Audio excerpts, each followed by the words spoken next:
नमस्ते, नमस्कार, सत श्री अकाल। कैसे हैं आप सब लोग। तो आज मैं एक टॉपिक के साथ आई हूँ जो टॉपिक बहुत ही इम्पोर्टेंट होगा, उसको जानना बहुत ही जरूरी है। बिकॉज जिस जमीन पर हम रह रहे हैं, जिस पृथ्वी पर रह रहे हैं, जिस प्लेनेट पे हम रह रहे हैं, तो उस प्लेनेट को बचाने का हमारा एक रिस्पॉन्सिबिलिटी बन जाता है।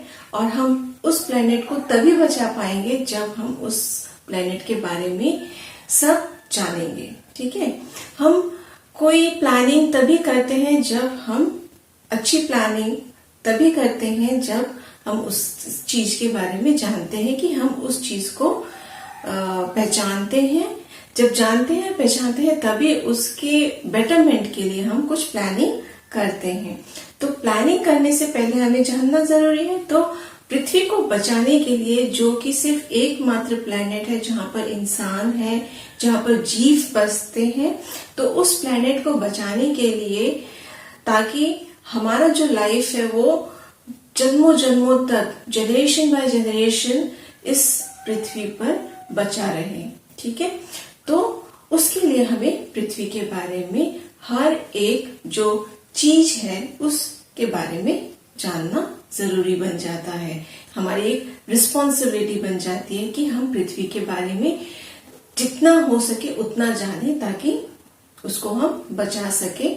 इन द सेंस हम अपने आप को बचा सके। ठीक है, तो आज का टॉपिक है एटमॉस्फेयर। तो एटमॉस्फेयर क्या है और इसमें, इस एटमॉस्फेयर में क्या है, दैट इज हम इस टॉपिक में आज की इस वीडियो में देखेंगे। ठीक है, तो एटमॉस्फेयर एंड इट्स कंपोजिशन जो है वो आज का टॉपिक है इस वीडियो का। तो एटमॉस्फेयर के बारे में पहले हम जानेंगे कि एटमॉस्फेयर जो टर्म है, ये टर्म कहाँ से आया और इसका मीनिंग क्या है। ठीक है, तो ये इसका बेसिक है कि एटमॉस्फेयर क्या है और इसका ये जो वर्ड है वो कहाँ से आया। तो ये जो वर्ड है एटमॉस्फेयर, ये दो ग्रीक वर्ड से लाया गया टर्म है। ठीक है, एटमॉस मतलब वाटर वेपर और स्टीम, एंड स्फायरा यानी कि स्फेयर मतलब is a layer of gases. ठीक है, तो एटमॉस्फेयर एंड स्फायरा, ये जो वर्ड है, इन वर्ड को जोड़ने के बाद हमारा जो टर्म बना वो एटमॉस्फेयर बना। ठीक है, तो पृथ्वी के चारों ओर जो प्लैनेट है पृथ्वी, उस प्लैनेट के चारों ओर एक लेयर है। ठीक है, वो लेयर क्या है? Layer of gases, different types of gases plus water vapour. ठीक है, तो उस लेयर को क्या कहा गया है? एटमॉस्फेयर।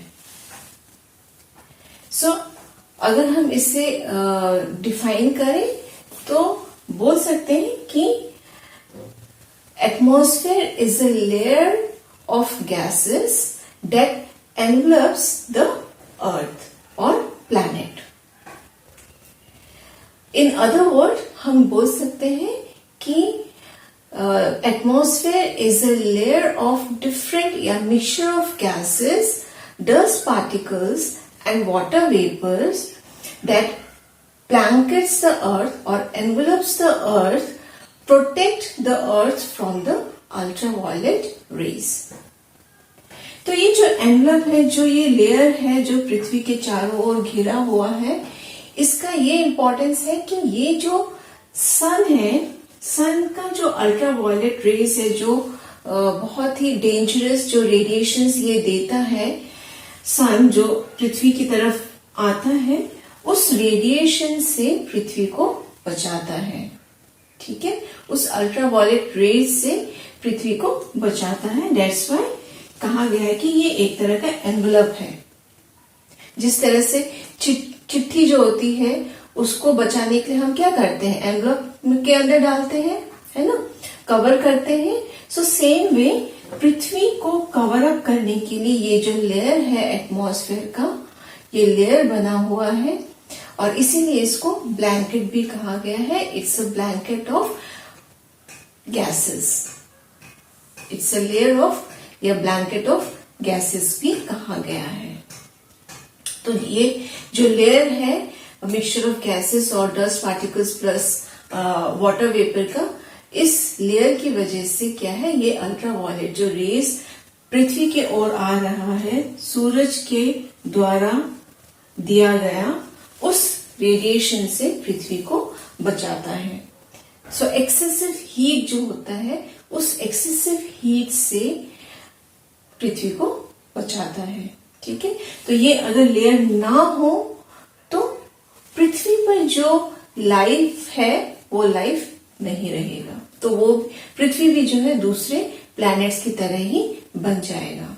सो एटमॉस्फेयर होने की वजह से डिफरेंट टाइप्स ऑफ गैसेस जिसका अपना अपना रोल है, वाटर वेपर का अपना एक रोल है, डस्ट पार्टिकल्स का अपना एक रोल है। तो ये सारे जो mixtures of gases, water vapour and dust particles है, उनका एक रोल प्ले करने की वजह से ही पृथ्वी पर लाइफ है। Without their role there will be no life. So ये था मीनिंग ऑफ एटमॉस्फेयर। तो अब चलते हैं कंपोजिशन की तरफ। तो कंपोजिशन क्या है, यानी कि एटमॉस्फेयर में किस तरह के गैसेस प्रेजेंट है और कितनी मात्रा में प्रेजेंट है वो।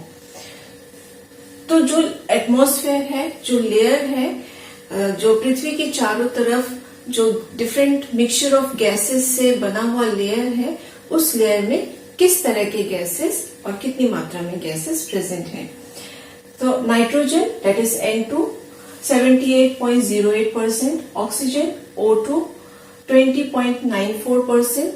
ये जो दो गैस है नाइट्रोजन और ऑक्सीजन, एटमॉस्फेयर के टोटल गैसेस, जो टोटल अमाउंट ऑफ गैसेस है, उस टोटल अमाउंट ऑफ गैसेस में से 99.2% इन दो गैसेस ने लेके रखा है। यानी कि इसका जो परसेंटेज है वो बहुत ज्यादा है। आउट ऑफ 100 99.2% इन दो गैसेस ने कवर अप करके रखा है। ठीक है, तो argon AR 0.93%, carbon dioxide CO2 0.03%, neon Ne 0.0018%, helium He 0.0005%, ozone O3 0.00006%, hydrogen H2 0.00005%, krypton Kr जो कि बहुत ही मतलब कि एकदम ना मात्रा के बराबर है, बहुत ही नेग्लिजिबल अमाउंट में है। ठीक है, मीथेन भी और जेनॉन Z2 मीथेन Ne, तो ये बहुत ही कम मात्रा में है, एकदम ट्रेसेबल अमाउंट में है एटमॉस्फेयर में। तो हर एक गैस का जो है, हर एक तरह के जो गैसेस हैं, हर तरह के गैसेस का अपना अपना एक रोल है और इनका जो परसेंटेज है वो फिक्स परसेंटेज है जो कि एटमॉस्फेयर को बनाता है। ठीक है, और इसी वजह से यहाँ पर लाइफ प्रेजेंट है। Okay, now nitrogen, oxygen, argon, carbon dioxide, neon, helium, ozone, hydrogen, krypton, methane, xenon plus water vapour